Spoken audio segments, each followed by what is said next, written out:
today with me, Jonathan Shar, Ibby D, myself, David T.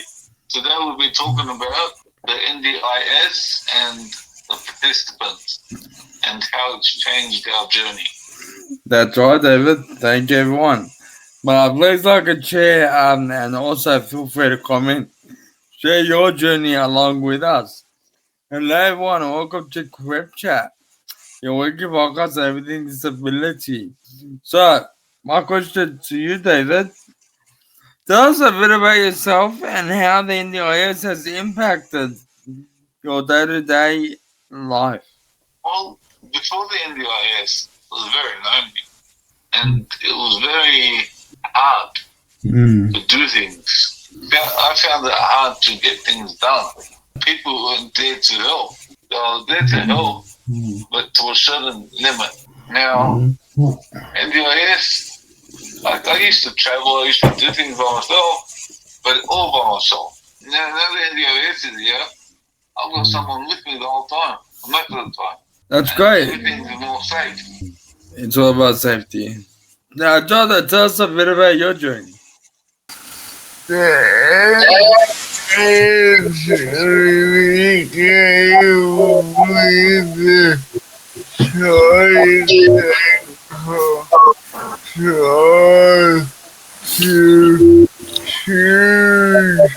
the NDIS gave you choice and control in choosing who you want to support you. That's awesome. That's awesome. Yeah, look, for me, the NDIS has provided me with that support that I need to be able to live my daily life. It's given me the support to be able to, I guess, become more independent with my life and my decision making. So, yeah, look, that's awesome. Yeah, the NDIS, it has its positives and it has its challenges. But hopefully, we focus on the positives. And how do we, I guess, make it more beneficial for NDIS participants like you and me? So my next question I'm going to throw out to you, David, how did it feel when the NDIS review was first proposed and the uncertainty it brought? The review, well, I'm still waiting for an update. I'm worried about what I can get. I don't know how much they're going to give me. It's like giving someone something, then taking it off them. Yeah.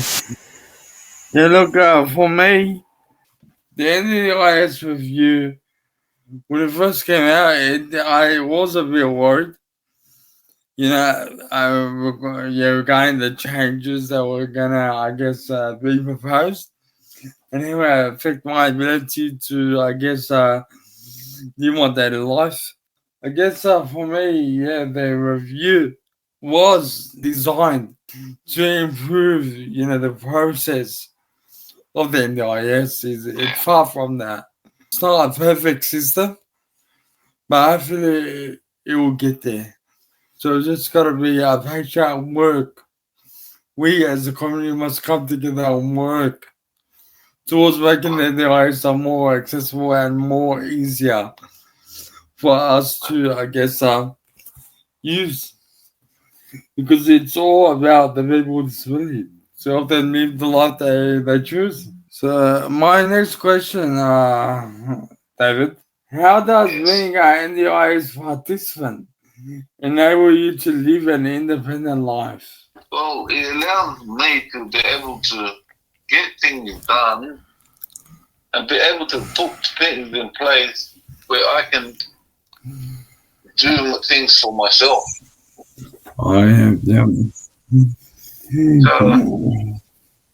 I don't have to live in limbo, thinking maybe someone can help me, maybe someone can't, or wait for some visitor to come to get something fixed. Yeah, exactly. Thank you, David, for that. I guess for me, being self-manager for my NDIS plan, it gives me the flexibility to, I guess, choose what services I want. but also what supports I need to, I guess, help me with my everyday life. It's beneficial for me as I tend to be flexible. Having that, I guess, support, behind me allows me to do that. There's a pool of money where I can get into to, I guess, pay for physio, pay for exercise, work my way towards achieving my goals, which I've set out for my NDIS, and there's plenty more goals to achieve. So it's good for me in that way. We do have a lot of comments have come through, so I'll read them out. Yeah, this is from Julie McGill. So hello, Julie. Good to see you. How are you? I'm waiting any moment now for the NDIA/S to contact me to give me the green light for approval to become a participant for the first time after applying for the scheme 3 times. Wow, 3 times. Hopefully you'll get it soon, Julie. Fingers and toes across. A comment from Megan. Megan Weasley. NDIS doesn't help disabled people at all. Yeah, look, I kind of feel you, Megan. That's the sad thing about it. But people should be feeling that way. So we gotta work towards making them more accessible and inclusive for everyone. Julie McGill, after 2.5 years and 6 years the first time around, that's a long time waiting. I feel you, Julie, and I wish you all the best. Right, another one, Julie. Do you have a support worker that assists you with personal care, or what type of supports do you have? Well, okay, let's go with Julie's question. So, Jonathan, let's start with you. So, Jonathan, do you have a support worker that assists you with personal care, or what type of supports do you use? I mainly get the support to give me social support. So basically, they help me at home with my work and also if I need to go places, they can assist with transport. Thank you, Jonathan. So, Jonathan, support workers help you with social support, also getting around, but also with transport as well, assisting you with transport. For me, I use well, I use support workers whenever I need help, with I guess domestic cleaning, like cleaning around the house. Also when I need food to be made, or even getting food, grabbing food from the counter. I have some medical equipment that I use, so things like putting on the compression socks. Maybe a bit difficult with the hands like these. You can use a support worker for that. Transport as well. Help me to get from A to B. So yeah, there's a lot of ways we can use our support workers. David, what do you use support workers for? Well, I use support workers for going to the gym, also coming back home. If I was in a rush, get my clothes ready for me. I'll jump in the shower, have a shower, come out, I get dressed. They organize everything for me, and they help me do the things I need done. Organize my clothes and make sure I'm color coordinated. Oh, color coordinated. Oh, nice. Yeah, having that choice of control, over your supports, it does boost your self confidence. to be able to get out there in the community, do the things that you love doing. Gives you confidence. You got confidence in what you're wearing, that they will match, that you look good, and you get there on time. We'll move on to the next question. What are the perceptions and community attitudes about care and support services provided currently about the NDIS? When you come to a business and you tell me you're on NDIS, the price changes. Yeah. They like to put that the price. I totally agree. But also, look, because you're a person with disability out there in the community, you need to have someone there with you. Not all the time. All the time. Because it is about choice and control. It's about our choice and control. If we need support workers to be with us at a certain place, then we'll get support workers to come with us at a certain place. They don't need to be with us 24/7. Exactly. And this is what people fail to understand. Have you ever been to a cafe and they're scared to give you the wrong food? So they ask someone else? Yeah, they ask someone that's with me about what my choice, about what I want to eat, about the food that I got. When you're out there like shopping and stuff, and you want to buy something, they talk to the person next to you rather than talk to you. Yeah, that's completely degrading. It's not nice. Have you had the experience, John?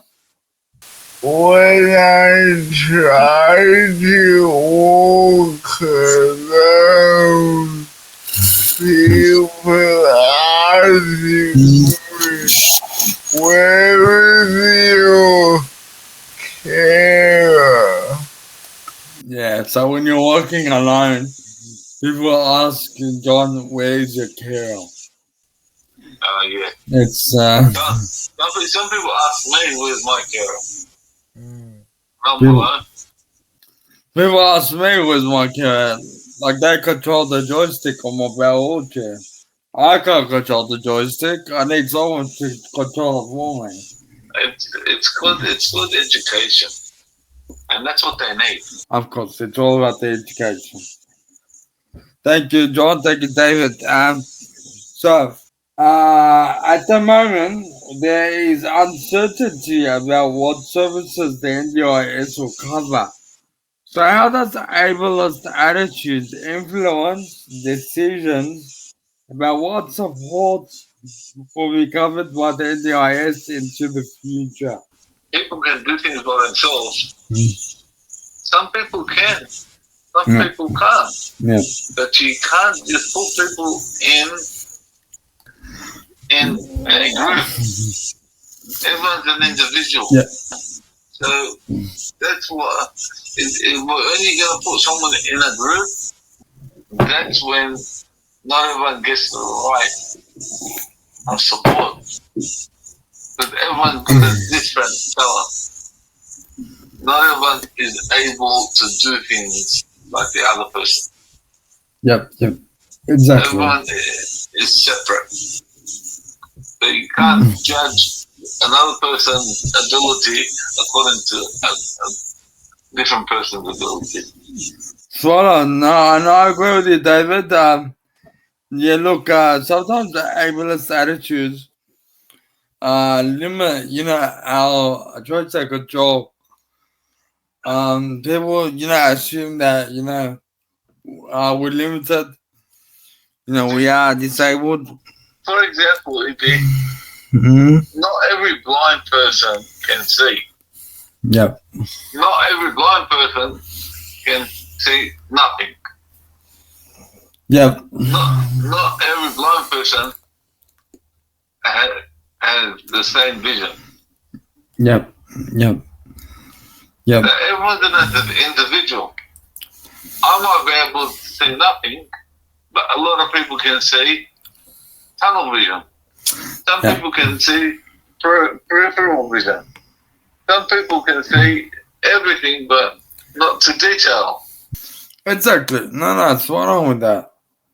People make assumptions, and I echo this a lot of times. Assumptions can be a dangerous thing. Like when I was younger, I used to think everyone in a wheelchair can't move their legs. Look at this ableist bloke. Go on. When I was young, I wasn't educated like I am now. I used to think everyone in a wheelchair can't move their legs. But then you saw me give a kick, and you're like, oh, yeah. Everyone can move their legs. Yeah. No, it's all good. But yeah, it's these, I guess, assumptions that take place that, I guess, keeps you in denial or keeps you, ignorant. Yeah, and people, they assume a lot. A person that's blind, everyone is, blind, can't see at all. What I learned over the years is that there's a certain percentage where you're classified as legally blind. You can still see, but you need that assistance to help you see more. But then you got, people on wheelchairs, people who require walking aids as well. Many people have different levels of disability, different levels of different types of disability. No one's the same. Even for able-bodied people, their needs are different. Everyone's needs is different. Everyone's an individual. Exactly. Everyone needs to understand that. Not every something is the same. Exactly. Spot on, David. You're spot on. John, what are your thoughts? Thank you. Thank you. The same level of support or because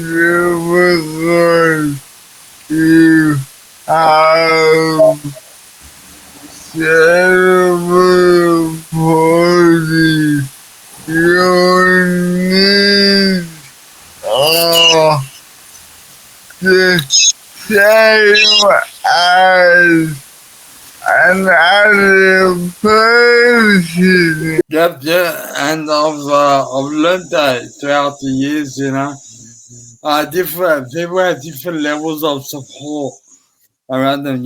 For example, people that have cerebral palsy, have all different behaviors, different characteristics, therefore require different levels of support. I've observed over the years. People with disability are different. No one's the same.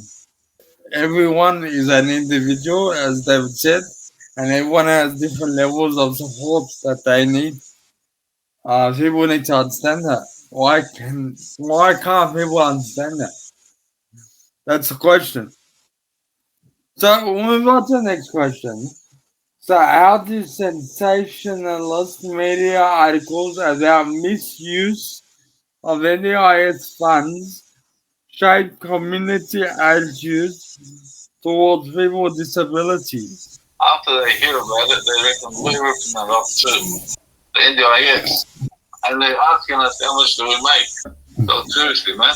Yeah, all these questions are being asked about, thinking that, the government is giving us money, so we can go away and enjoy vacations and buy a lavish lifestyle.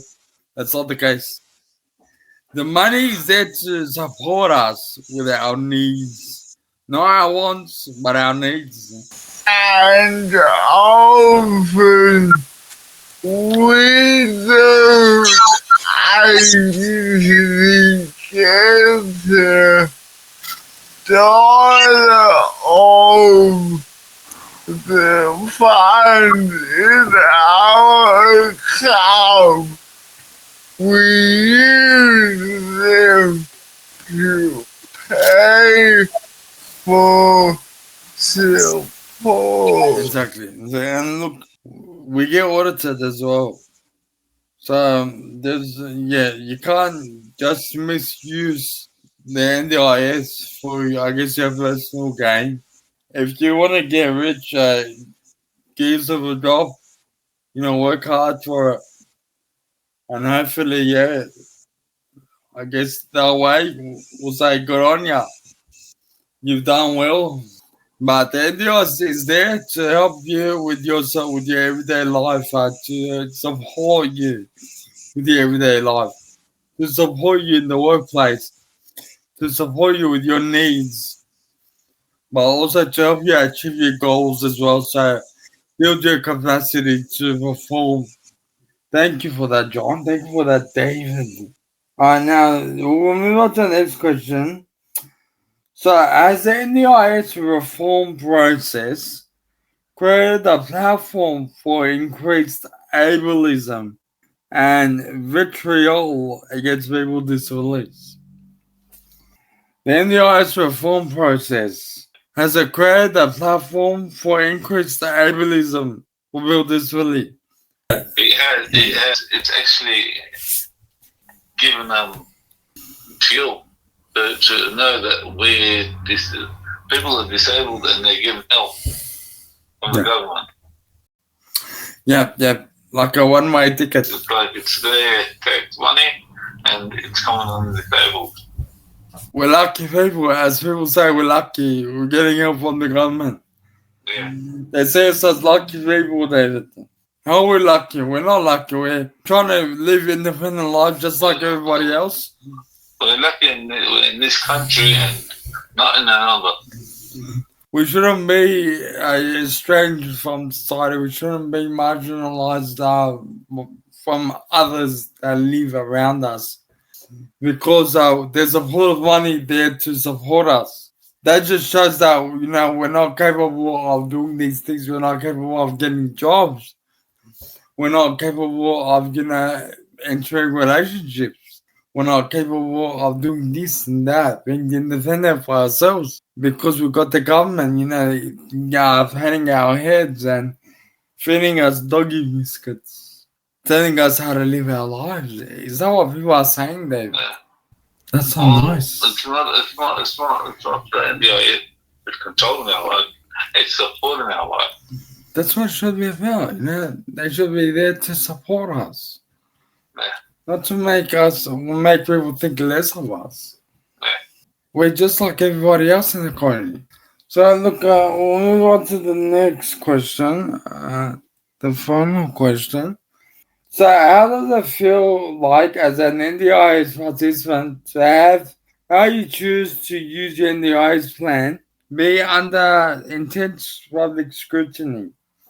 What are your thoughts on that, David? Well, at the end, what people think of NDIS is not for me to worry about. They can have their own thoughts, but what I believe with NDIS, it's here to help us and allow us to give us freedom and be able to do things instead of wait for someone to come around to do it for us. I guess, look, for me, I don't really care about what people think. At the end of the day, it's my plan, my NDIS plan, and it's my choice, my control. And I choose how I want to spend, my funds to help me live a more independent life. And it's all about, the goals I want to achieve, to become a better person. At the end of the day, help me build all my relationships, help me with my job, my employment. Help me, build a social profile. Things like that. So, David, we're now moving on to our final thoughts. What are your final thoughts on this matter? My final thought, the NDIS is here to help us, but a lot of people like to build their own thoughts about it and like to prejudge us, even though it's here for us, help us. And people should stop judging the disabled. Yep. We're not here to rip up the system. Thank you, David. The NDIS is there to help us live better lives, pretty much. Provide us with supports. Also, allowing us to choose, what supports we need, what services we want. NDIS is here to stay. Hopefully, it's there to help us people with disability be more independent with our lives. It's not there to, I guess, well, it is there to help us live our life, but it's not there to be our life. It's there to support it. And so, allowing the NDIS to, allowing us to have the NDIS funds will allow us to become more independent with our lives, with our decision making. And that's been echoed throughout the podcast. Thank you, everyone. You have been watching CripChat, your weekly podcast over disability. Join us next time as we talk about more things disability related. But for now, enjoy your weekend, stay cool, and we will see you next week. Goodbye for now.